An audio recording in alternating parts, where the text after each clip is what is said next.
All right, good morning, guys. It is 5 a.m. on day 21 of running 50K in all 50 states in 50 consecutive days. We are here in Michigan. Today's episode, what we're gonna do is the David Goggins Morning Routine. He does a 12-mile run. He does a cold plunge. He does as many pull-ups as he can in 30 minutes and does a 30-minute bike. And later on, we're gonna show you an exclusive interview with David when I ran against him during the MOAB 240.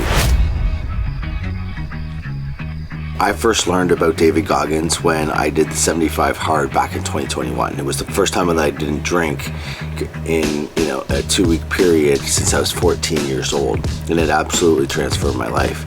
I read both of his books during that time, never finished and Can't Hurt Me. And 3 or 4 years later, I found myself in October of 2025 racing against Goggins. And so it's insane just to think how far we can come if we put in the work and never quit. And so I've been on the road with my family and crew for the past 21 days as we've been traveling the entire country. This is day 21. I've ran 50K, that's 31 miles, every single day for the last 21 days, and I've been getting up at 4:15 to 4:30. We're gonna implement the rest of his morning routine today to see if I can bang out both the 50K in one day, as well as the rest of the David Goggins morning routine. So stay tuned. All right, guys, so it is 5 after 6 now. We are in downtown Detroit, I think. So yeah, I'm going to get a couple extra miles right now. Then we have a sunrise wish run.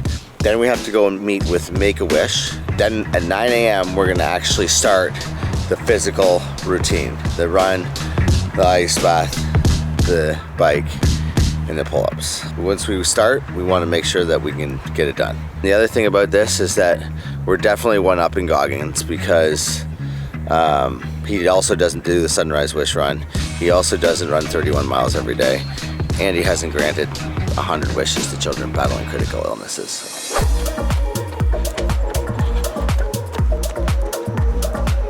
The warm-up is the first 10 miles. That's how we do it. Goggins has this thing about waking up at 4:30 in the morning. Because I know there's so many people that have the ability and just refuse to get off that couch. And that's where I gain the advantage. And I couldn't agree more.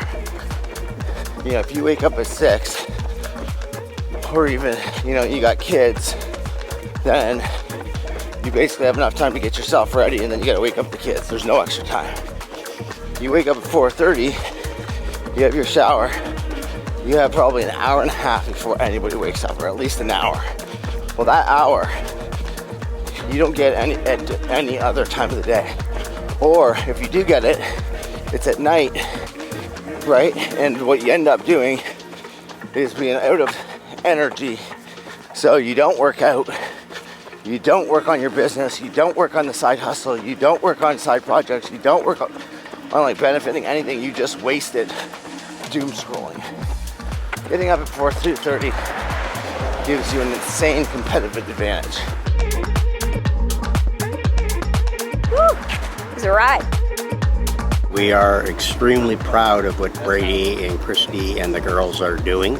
Seeing Brady's transformation over the past 2 or 3 years has been absolutely phenomenal.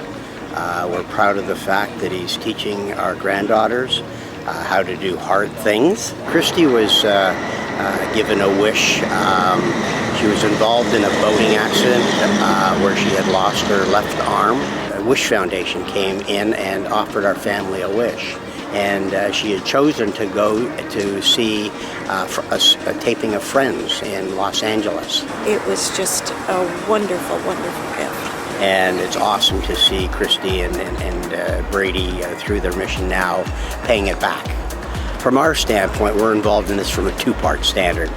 We have experienced a wish and the importance and what it can do to change a family's life, which is awesome. And then we're also on the other side that we're cheering on Christy and Brady and the girls in this mission to reach their goal of 100 wishes.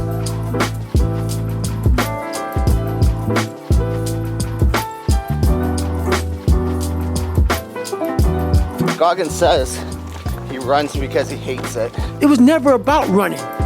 Why do you think I run? It's the worst thing.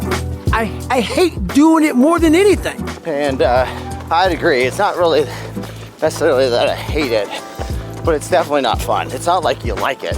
It's a tool. Life is going to be hard, so that's really why I do it. Life's going to be hard regardless, and this is hard.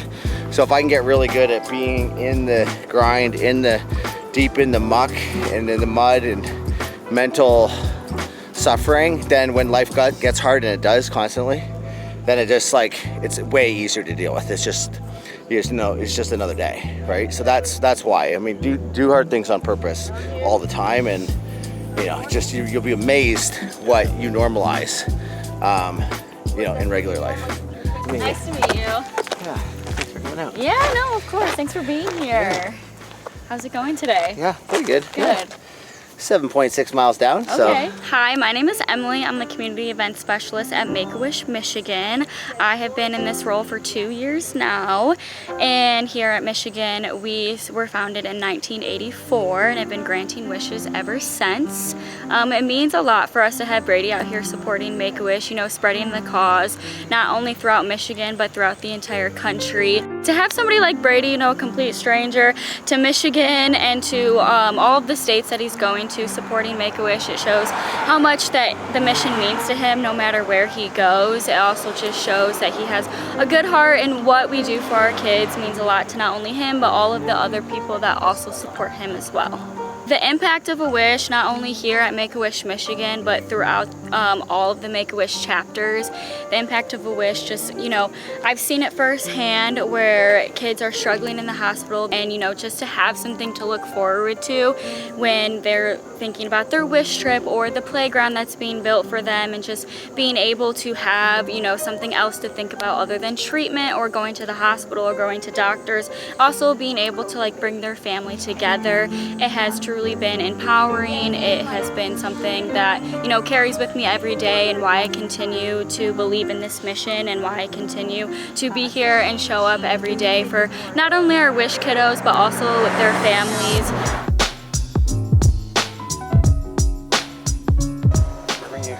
Oh, maple syrup. I love Homeland. maple syrup. Oh, so this is, Jackman's. I've never had it, to be honest. Yeah. I just grabbed the one that Dude, looked well, I'm surviving on maple syrup, right? Yeah, are you? Yeah. 3 years ago, I was 500 pounds. I had a torn meniscus. I'm a tile contractor. I've been working over 80 hours a week since I was 19 years old. Started a business at 22. COVID blew up for us, business-wise. We were working crazier than ever. I tore my meniscus, kept working, put on 160 pounds, and found myself at 500 pounds, not able to walk. I dealt with some serious mental health issues. I was suicidal, tried to end my own life a few times, and had kids at home and all that kind of stuff. And it forced me to have to look at all the stuff that I've been burying for the last 15 years and trying to outwork and validate myself, making good money. On paper, it looked awesome. And from Instagram, it looks great. It looks great, but I was doing it at the cost of my own self. In my mind, I'm gonna go out in a blaze of glory. I'm gonna make as much money as I possibly can, and I'm just gonna leave stuff for my kids. I would average around 2 hours of sleep a night. I was 500 pounds, I go to work, and I'm like, one of these nights I'm just not gonna come back from work. I got a little bit of clarity one time where I just thought to look at my daughter's perspective. It's because I always told my wife, wherever the kids wanna go to school, they'll be able to go to whatever school they want. And I had a little glimpse of my daughter's 18 years old and she's ready to go to school, and I'm not around anymore. Is she gonna sit there and go, I'm thankful that Dad did all this work so I could go to Michigan and afford to go to Michigan? She's just gonna wish Dad was there. She's gonna say, forget the school, I don't care. I wish Dad was here. I stopped looking at what I couldn't do in my body, and I was like, what can I do? And so I just started walking and started slowly building some. So this is the start of your health journey. This is the start of my health journey. And so I made some decent headway. I kind of did some things, kind of started doing some hard challenges. I read Goggins' book like we all do, and I was like, what's one thing that's gonna change my life? What's one thing you're not gonna do at 400 pounds? So I'm like, you know what, in a year from now, I'm gonna run a marathon. The stupidest thing you'll ask somebody's 400 pounds and that you wouldn't believe, including myself. Yeah, exactly. But I knew that the person I had to become, if I said that out loud, by that time, a year from now, then I would have to be forced to become that person. Right. So I used kind of my own pride against myself, is what I say. I ran my first marathon at 360 pounds, and it almost killed me. But I mean, not really. But yeah, but it felt like it. but that day changed completely changed the trajectory of my life. How did that make you feel, like finishing that marathon? The finishing was cool, the medal was cool, all that stuff was cool, but for me it was like pain will not kill me. The Bible says that, suffering produces perseverance. So if I can manufacture that, I can produce more perseverance. And when it comes to the mental health side of things, like wanting to exit life because you feel pain, eventually that pain will go away. Yeah. And so making a permanent decision to exit the race or exit life, that's permanent based on a temporary pain. My mission kind of became, I can do something incredible in the body that I have while I'm pursuing health. And it's funny because the one thing that I thought disqualified me from, impacting people was my weight, was my addiction to food. It's actually the biggest thing. Is the thing that once I overcome it, gave me this platform to kind of inspire and help people and all that kind of stuff. And all I had to do was just hold on through the pain. Yeah. Mile 20, the pain of a marathon hurts really bad. If you can just hold on, keep going, once you get over that, then there's amazing things on the other side. Yeah, and I mean, that's just obviously one of the biggest nuggets. People want the easy way out, or they don't want to experience pain. Yeah. But it's just like, as long as you keep moving, it gets better. It always does. It's a privilege to choose to suffer. Yeah. Because some people don't have that choice. Right. All right, so little update here. I am 9 miles in to the 31 miles to get the 50K in, but starting right now, officially, we're gonna do the David Goggins Morning Routine. So that starts with a 12-mile run. So we're gonna go out, bang at the 12-mile run, and then we're gonna come back here and we'll get on to the next step of it. Bless you.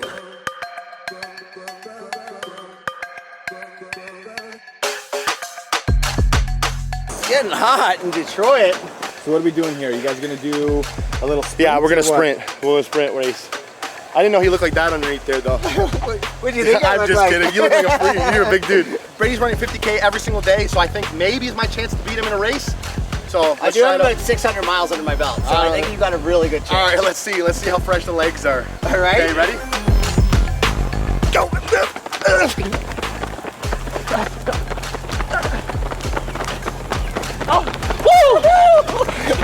I need the photo finish on that. We're gonna have to go back to the replay on that one, brother. Good race. Woo! All right, so we just banged out 3 miles. We had a couple sprints in there. Sprints, yeah. I definitely lost one round.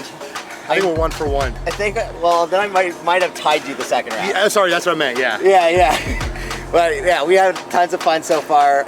So we've got 3 miles down. We're gonna go run another 9 miles, and then we gotta get into that cold plunge.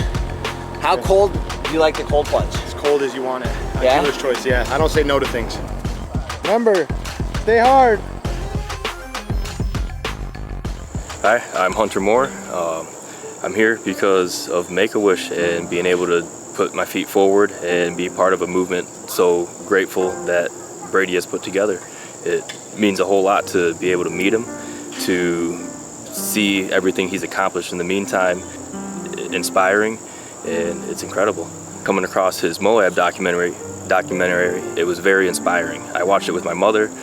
She was in shock and awe that anything of that distance is fathomably possible by a human being. And I was just invoked to see where I could go with it. And I never thought that I'd be being able to run with him at this point in time in my life, or taking the steps that I am into my own running endeavor. Essentially, being able to be part of 0 to 100 Wishes means a lot to me. In utero, my daughter, she was diagnosed with ventriculomegaly, and early on we were sitting down with the doctors and they offered the fact that termination would be the most viable route. And today we have a perfectly healthy, no issues, no needed for any doctor intervention daughter, and that was essentially our wish. We have our wish granted every day, having her blessing here with us, and being able to be a part of this movement is where that resides home with me. All right, guys, we have not just banged out 12 miles, because Goggins does 12, we do 13 and a half miles. I'm always an overachiever, apparently. So, we don't have a cold plunge, we have a freezing cold plunge. That's the next part up of the challenge. Then we've got like push-ups, burpees, sit-ups. Really, Johnny's already done all of this, so he's gonna do it for the 17th time today. I'm gonna do it one time, because he's the overachiever when it comes to that stuff. And then we gotta go for a bike ride. All right, here we go. Whew. Here we go. Oh, hey, brother. You mind if I brother. jump in there with you? Oh, hey. Can you make some room Come there? on in. Come on in. Woo. Yeah, baby. Woo. Hey. Oh, Hey. this is the perfect timing. I ran like 2 miles today. Oh, much needed. If this isn't an ad for Desert Plunge, I don't know Desert what plunge. is. This is a family cold plunge. This isn't even the biggest one. You can get an even bigger one. Shout out to Desert Plunge. Thank you, Desert Plunge. Johnny, you know, we could do this more often. We could. This is actually kind of nice. My feet are right in your nuts, dude. Your butt's softer than it looks. Okay, here we go with part 3 of the Goggins Morning Challenge. We've already ran 12 miles. We had a tag team cold plunge. That was a nice little touch, my friend. And next up, I'm gonna do as many pull-ups as I can in 30 minutes. Johnny, what are you doing? I'm gonna do as many burpees as I can do. Okay. Yeah. Banded squats. What are you gonna do, Hunter? Gonna give my shot at some push-ups. All right, so the most push-ups, pull-ups, burpees, banded squats, starting now.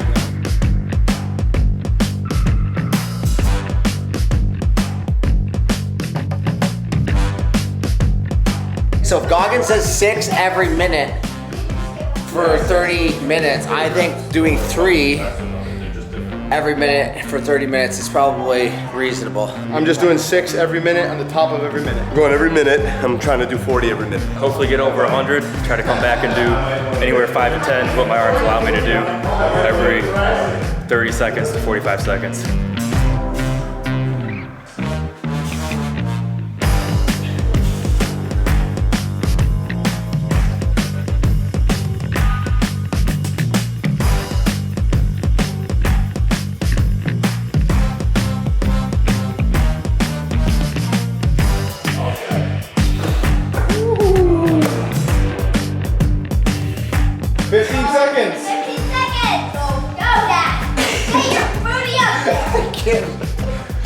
Okay, you need to stop talking, child.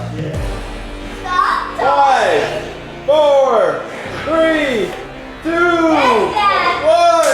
Oh yeah. He just banged out 23 in a row. Let's go. Oh. I did it. 3 on that. Last place, Brady McDonald with 98. That's all I did? You gotta do more. Underachiever, like who wouldn't have done the last 2 push-ups to meet 100? Third. Hunter with 135. All right, good job, brother. And in second place, Johnny! Johnny with 167. And in first place, 362. Listen, I chose the easiest one so that I could win. Yeah, so obviously really cool. Brady's doing 50K in 50 states in 50 days.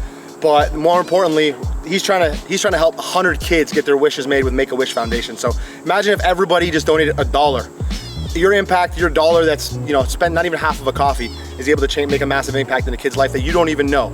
And so yeah, if I'm gonna donate some money. And Brady's gonna keep crushing the miles, but if you guys could help us out, that would be great. Visit the link and really make an impact in some kids' lives. So the very last part of the David Goggins morning routine is a 30-minute bike ride. But considering I've already ran 23 miles, I still have 8 miles to go to finish the 50K. I think I'm gonna opt out for the bike ride. It's either that or Johnny gives me his bike and I run with the bike. So like I could, who's carrying the bikes? Who's carrying the pink bikes and the logs? So either way, I guess you guys can decide whether I win or fail, or whether we win or fail the David Goggins morning routine. Let me just tell you, I would like to do this for 50 days straight. It's a heck of a lot easier than running 50K in 50 states in 50 days. But I don't think doing the Goggins morning routine would be granting 100 wishes. So nonetheless, we've got to finish the 50K, so I'm gonna start doing that. Thank you, Johnny, for coming out, brother. Appreciate you, brother. That was super inspiring and just awesome just to get to know you more. Working out together. I mean, this is what life's about, talking about all the things that are important. Yeah. I've got the miles, so I'm gonna bang out the miles. You gotta drive, oh my God, back to Canada. Back to Canada. All right, brother. Keep inspiring everybody, man. Appreciate you. Okay. How I look at these races is I'm 50 years old, okay? I'll be 51 in February. when you live this many years, what happens is it takes about a good 10 years of people telling you and you experiencing how fucked up life is. The highs and the lows of life. I can pack that motherfucker in 80 some hours and I can get, so the knowledge comes from the experience, not the race. It's not about the race. So like I said, like my life, if I were to take the first 10 years from 20 to 30, I learned a lot. All I've done with these races is I condensed 10 years into 80 some hours. Does that make sense? Yeah, of course. Are you sure it makes sense? Yeah. The highs and lows you experience in a race like this, man, it gives you a lifetime of fucking knowledge. And people get it all fucking twisted. They don't understand it. And that's fine. But these people aren't trying to win the race. Some are. These people are here trying to find themselves. And the answers they get on the other side of this journey, they can only get by doing some shit like this. Suffering, my friend, suffering makes you fucking a very knowledgeable person. Well, that's a wrap of day in State 21. Thank you, Hunter, for coming out, sharing those miles today. That was awesome. That it was. Incredible. It's only like 4 p.m. We've been going since 4:30. So I guess we're gonna have a quick shower. We're gonna hop in the RV. Fabian's gonna probably stick the camera in my face a little bit more so we can talk all the way there, go to Columbus, get ready for state number 22, baby. Woo! Thanks for following along, everybody. If you haven't already, make sure you like, subscribe, and share this to your friends.